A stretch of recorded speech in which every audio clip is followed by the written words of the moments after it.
मैं विजय लक्ष्मी गुप्ता आज समय के ढेर पर कविता की चर्चा करूंगी। सभी श्रोताओं को मेरा हार्दिक स्वागत है। स्टूडेंट्स, क्लास 12 की जो स्टूडेंट हैं उन्हें विशेष रूप से कहा जा रहा है कि वे ध्यान से सुने। गिरजा कुमार माथुर द्वारा रचित समय के ढेर पर कविता में निराशा, विवाद, असफलता और रुग्णता स्पष्ट रूप से दिखलाई पड़ता है। समय के ढेर पर कविता का रचना काल द्वितीय विश्व युद्ध के बाद का है। प्रथम विश्व युद्ध सन 1914 ईस्वी में आरंभ हुआ था और सन 1918 में 18 तक चला तथा द्वितीय विश्व युद्ध सन 1939 में आरंभ हुआ और सन 1945 तक चला, जिसके कारण उस समय लोगों में नकारात्मक यानी नेगेटिव विचार, निराशा, कुंठा, भय, अकेलापन की भावनाएं भर गए। 2020 का कोरोना काल को हम लोगों ने अपने सामने देखा है। जब कोरोना वायरस का आरंभ हुआ तब लोगों के अंदर किस तरह भय समा गया था। कुछ लोग कोरोना के भय से अपने मूल्यवान समय को व्यर्थ ही गंवा दिए, किंतु कुछ लोगों ने अपने मूल्यवान समय का सदुपयोग भी किया था। अर्थात कोरोना काल ने मनुष्यों पर अपना पूरा प्रभाव डाला। ठीक उसी प्रकार विश्व युद्ध ने भी लोगों पर अपना पूरा प्रभाव डाला था। कहा ही जाता है साहित्य समाज का दर्पण है, अर्थात कवि, लेखक, रचनाकार सभी समाज में उस वक्त जो व्याप्त रहता है उसे ही अपनी रचनाओं में भी अभिव्यक्त करते हैं। द्वितीय विश्व युद्ध के समय में तो हम लोग नहीं थे, परंतु कोरोना काल से तो हम लोग पूरी तरह परिचित हैं। कुछ लोगों के अंदर नकारात्मक सोच थी, वे कोरोना से ज्यादा भयभीत थे, परंतु कुछ लोग मस्ती में समय का सदुपयोग अपने सकारात्मक सोच के साथ व्यतीत कर रहे थे। कोरोना काल किसी के लिए वरदान और किसी के लिए अभिशाप बन गया था। अब हम लोग कविता की चर्चा करेंगे। व्यर्थ गया है जीवन इतने सारे वर्षों में, सिर्फ असमर्थता का ढेर ढेर कूड़ा ही इकट्ठा हुआ। अधूरा रुका है वक्त और वह देह सिर्फ आधी सांस लेती है। कवि को ऐसा प्रतीत होता है कि जो नकारात्मक सोच वाले मनुष्य हैं उन्हें ऐसा अनुभव हो रहा होगा कि इतने सारे वर्षों में बिताया गया उनका जीवन व्यर्थ ही चला गया, यानी बेकार में चला गया, क्योंकि उनके जीवन की कोई उपलब्धि नहीं है। उनके जीवन में केवल असफलताओं तथा अयोग्यता का कूड़ा कचरा ही जमा हुआ है, जिसके कारण उनके अंदर उत्साह की कमी हो जाती है। उनका समय भी रुका हुआ अनुभव होता है, जबकि समय तो गतिशील है, परंतु उन्नति के रास्ते में वे आगे बढ़ नहीं पाते हैं, जिसके कारण वे सिर्फ आधी सांस पर ही नकारात्मक सोच के साथ जीवित रहते हैं। आधी सांस पर जीना अर्थात बिना उत्साह और उमंग के साथ जीना कहलाता है। इसीलिए कवि ने इस तरह से कहा है कि वह व्यक्ति जो नकारात्मक सोच के साथ जी रहा है, उनके अंदर उस समय ऐसी परिस्थिति आ गई थी कि उन्हें ऐसा अनुभव हो रहा था कि उनका जीवन बेकार हो गया है, व्यर्थ गया है जीवन। इतने सारे वर्षों में उन्होंने जितने दिनों तक अपने जीवन को गंवा दी है और उन्हें सिर्फ ऐसा लगता है कि सिर्फ असमर्थता का ढेर ढेर कूड़ा करकट ही उनकी जिंदगी में इकट्ठा हुआ और उत्साह की कमी होने के कारण उनके अंदर उमंग नहीं आती है, जिसके कारण कवि कह रहे हैं अधूरा रुका है वक्त। उन्हें लगता है कि उनका वक्त रुक गया है और यह शरीर जिन्होंने धारण किया है सिर्फ आधी सांस ले रही है, यानी जिंदगी को पूरी तरह से जी नहीं पा रहे हैं। हर सेकंड को टोक कर जोर से डंक मारती है। उन्हें ऐसा लगता है कि प्रत्येक सेकंड जो घड़ी की सुई प्रत्येक सेकंड करके प्रत्येक क्षण क्षण जो व्यतीत हो रहा है, छोटे छोटे जीव जंतु डंक अर्थात जो छोटे छोटे बर्रे, बिच्छू, सांप आदि जंतुओं का जो जहरीला कांटा है, वह ऐसा उन्हें अनुभव हो रहा है कि वे उन्हें डंक मारती है। बड़ी बड़ी सुइयों वाली घड़ियां निहाई पर चलते हुए रक्त बूंदों के रिबन हर बूंद पर पड़ता है। पलों का हथौड़ा ठन होती है, घड़ी की आवाज कुचल जाता है। एक और मिनट।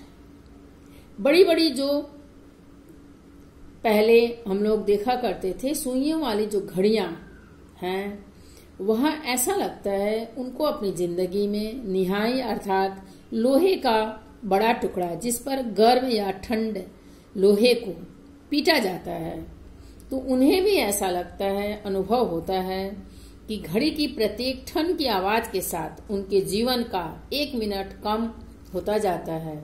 यही कारण है कि सेकंड की प्रत्येक सुई की आवाज उसे बिच्छू के डंक के समान तथा मिनट की सुई की आवाज हथौड़े के चोट के समान लगती है। कवि क्षण में जीने में विश्वास रखता है और प्रत्येक क्षण का यूं ही व्यर्थ गुजर जाना उसके अंदर एक खालीपन पैदा कर देता है। वह जो रक्त से भरा हुआ शरीर है, उसे ऐसा अनुभव होता है कि रक्त की हर बूंदों के रिबन में हर बूंद पर पड़ता है उस क्षण का हथौड़ा। जिस तरह से लोहे को गरम या ठंड लोहे पर करके उसको पीटा जाता है, ठीक उसी तरह उन्हें ऐसा अनुभव होता है कि जिस तरह से जैसे ही ठंड होती है घड़ी की आवाज, यानी एक मिनट गुजर जाता है और उन्हें लगता है कि उनके जीवन का भी एक मिनट गुजर गया, कुचल गया। मुझे डर लगता है हर तेज घड़ी की आवाज से, सन्नाटे से एक सेकेंड और बिन चीखे मरता है। मेरी उम्र पर लगातार कोई एक छाया पांव धरता है। कवि में जीवन को जीने की, उसे भोगने की पूरी पूरी ललक है। यही कारण है कि जब वह सेकंड और मिनट को यूं ही बीतते देखता है, बेकार में व्यर्थ गुजर जा रहा है और उस बीते हुए समय की कोई उपलब्धि उसे हासिल नहीं हो रही है, तो उन्हें ऐसा लगता है कि काल एक छाया के रूप में उसकी उम्र पर अपने पांव धरता आ रहा है। प्रत्येक पग के साथ उसे अपनी मृत्यु करीब नजर आती है। इसी भाव के कारण कवि को अब हर तेज घड़ी की उस आवाज से जो सन्नाटे में गूंजती है भय लगने लगता है। सन्नाटे का अर्थ है कि जिस समय रात के समय जब पूरा सन्नाटा छाया रहता है, उस समय घड़ी की टिक टिक आवाज सुनाई देती है यदि नींद खुल जाए तो वही कवि यहाँ पर वर्णन करते हुए कह रहे हैं कि मुझे डर लगता है हर तेज घड़ी की आवाज से जो सन्नाटे में सुनाई देती है और एक सेकंड प्रत्येक पल बिना आवाज शोर मचाए गुजर जाता है। और ऐसा अनुभव हो रहा है, ये हम सभी जानते हैं कि हमारा जब से जन्म हुआ और मृत्यु के हम क्या होता है, मृत्यु जीवन की पूर्णता है। तो इस आधार पर कवि को भी ऐसा अनुभव हो रहा है कि नकारात्मक सोच वाले मनुष्यों पर को ऐसा अनुभव होता है कि उनकी उम्र पर लगातार कोई एक छाया यानी समय की परछाई मृत्यु के साथ मृत्यु की ओर वो अग्रसर होते जा रहे हैं और उनका पांव धरता है। मैं विवश बंधा हूँ इन सारे परिवेश से। मेरी निरंतर लड़ाई है काल और देश से। कंकाल चेहरों वाले चारों तरफ डायल ही डायल है, हड्डियों की टक टक। यहाँ कवि कहते हैं, कवि इन पंक्तियों में अपने समय के व्यर्थ बीत जाने का सारा दोष उस परिवेश को देते हैं जिनके बीच वह पले हैं, बड़े हैं। तो हमें अपने परिवेश को भी संभालना होगा। इसलिए कवि ने यहाँ कहा है कि मैं विवश बंधा हूँ, मैं मजबूर हूँ, लाचार हूँ, बंधे हुए हूँ इन सारे परिवेश से। मेरी निरंतर लड़ाई है काल यानी समय और देश से। यह जो निर्धन गरीब मनुष्य हैं, जिनकी कंकाल चेहरे हैं, जो कम परिश्रम करते हैं लेकिन फिर भी अपने आप को उत्साह और उमंग में नहीं रख पाते हैं, तो वह जो शरीर है वह कंकाल यानी हड्डियों का सिर्फ ढांचा ही बचा हुआ है। तो हमारे देश में ऐसे गरीब लोग बहुत हैं, वो चारों तरफ उनको छाए हुए दिखलाई दे रहे हैं। डायल ही डायल है। डायल अर्थात वो जो घड़ी का गोलाकार स्वरूप है उसे डायल कहते हैं। तो हड्डियों की टक टक यानी वे कंकाल से, उनका शरीर में मांस या जो चमड़ा है, तो हड्डियों से टक टक की कंकाल की हड्डी जो होती है सिर्फ हड्डियों का ढांचा बच जाता है। तो वह जो घड़ी की टिक टिक की आवाज है और इनकी हड्डियों से टक टक की आवाज भी निकल रही है। कवि कहते हैं कि इन परिवेश को हमें बदलना होगा। इसलिए कवि इस देश और काल से उन व्यक्तियों की निरंतर लड़ाई चल रही है और मैंने अपने आसपास एक मनमानी अनंतता रोप ली है। अनंतता यानी अंतहीन सकारात्मकता। जो मनुष्य निराश है, कुंठा और भय से घिरा हुआ है। काल की धारा छिपाकर, समय की धारा को छिपाकर एक टूटती देह में कैद की है, यानी एक कमजोर शरीर में मैंने अपनी मनोभावनाओं को कैद कर लिया है। कविता के इस अंश में कवि अपनी निराशा से निकलकर आशावादी दृष्टिकोण व्यक्त करते हैं। कवि का कहना है कि उसने परिवेश, देश और काल की सीमा से बाहर निकलकर समय की धारा को अपने अंदर कैद कर लिया है। अब वह समय के वश में नहीं, समय उसके वश में है। वह चाहे तो इस समय को अनंत समय तक मन मर्जी से रोक सकता है, ताकि वह जीवन के प्रत्येक क्षण को जी सके, भोग सके। तो हमें भी यही करनी है। इस कविता के द्वारा हमें यह शिक्षा मिलती है कि हमें अपने अंदर नकारात्मक सोच को नहीं रखना चाहिए, हमेशा ही सकारात्मक सोच रखनी चाहिए।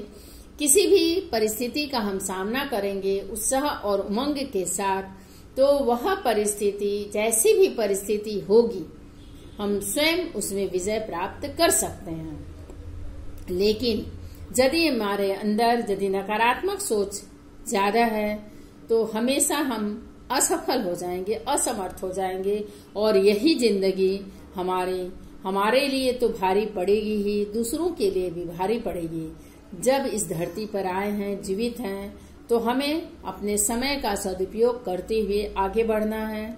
यदि हम पाठक हैं तो हमें पढ़ना है, पढ़ाई करनी है और पढ़ाई करके अपने उद्देश्य को हमें अपना सेल्फ डिपेंडेंट, निर्भरशील, स्वयं व निर्भरशील होना है, ताकि हम अपने जीवन को खुशी से तो व्यतीत करेंगे ही, साथ ही जिनके माध्यम से जो हमारे जीवन को मदद किया है आगे बढ़ने में, उनकी भी हम मदद करके आगे बढ़ेंगे। हमेशा मन के अंदर ये भावना होनी चाहिए कि हम किसी को हमेशा कुछ देंगे, प्राप्त करने की इच्छा हमारे मन में कम होनी चाहिए कि मुझे लेना है, ये मनोभावना मन में नहीं रखनी चाहिए। सिर्फ देने वाली मनोभावना यदि मन के अंदर रहेगी और हमें समय का सदुपयोग करना है, प्रत्येक पल प्रत्येक क्षण का सदुपयोग करते हुए हमें आगे बढ़ना है। हमेशा अपने सिलेबस को 100% कंप्लीट करके आगे बढ़ना है। नेगेटिव सोच को त्याग करके पॉजिटिव सोच को हमेशा बरकरार रखना है और उसी तरह आगे बढ़ना है। धन्यवाद।